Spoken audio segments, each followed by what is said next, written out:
সাগরের বুকে জ্বলছে সারি সারি জাহাজ, ধ্বংসস্তূপে পরিণত হয়েছে সুবিশাল সব ক্রেন আর বন্দর অবকাঠামো। এতদিন যা কেবল খবরের শিরোনামে আটকে ছিল, এবার প্রথমবারের মতো তার প্রমাণ দেখল বিশ্ববাসী। ইয়েমেনের কৌশলগত মোখা বন্দরে ইরান সমর্থিত প্রতিরোধ যোদ্ধাদের চালানো নজিরবিহীন তাণ্ডবের স্যাটেলাইট ছবি ও ফুটেজ সামনে আসতেই শিউরে উঠেছে আন্তর্জাতিক মহল। রয়টার্সের যাচাইকৃত এসব ফুটেজে দেখা যায় 40টিরও বেশি ব্যালিস্টিক মিসাইল, 46টি ড্রোন আর বিস্ফোরক ভর্তি নৌকার মুহুর্মুহু আঘাতে আক্ষরিক অর্থেই ছাই হয়ে গেছে সৌদি ও ইয়েমেন সরকারের যৌথ বাণিজ্যের এই অন্যতম প্রাণকেন্দ্র।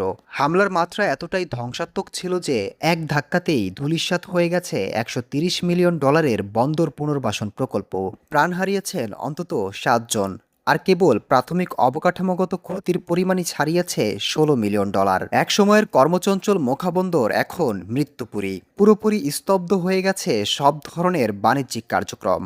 চোখের পলকে জীবিকা হারিয়েছেন বন্দরটির অন্তত 1300 শ্রমিক। যোদ্ধাদের দাবি নিছক বাণিজ্য নয়, বরং রিয়াদের সামরিক সরঞ্জাম ও অস্ত্রের গোপন গুদাম হিসেবে ব্যবহার হওয়ার কারণেই মোখাবন্দরকে লক্ষ্যবস্তু বানিয়েছে তারা। 2022 সালের পর এটি মোখাবন্দরের ওপর সবচেয়ে শক্তিশালী আঘাত। এই এক হামলায় সৌদি আরবের অর্থনৈতিক ও কৌশলগত স্বার্থে প্রচণ্ড এক ধাক্কা লেগেছে।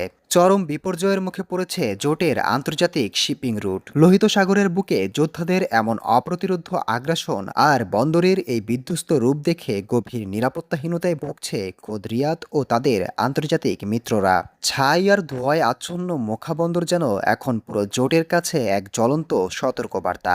লোহিত সাগরের নিয়ন্ত্রণ আসলে কার হাতে, সেই ভয়ই এখন তাড়া করে বেড়াচ্ছে তাদের। Desk report, global math.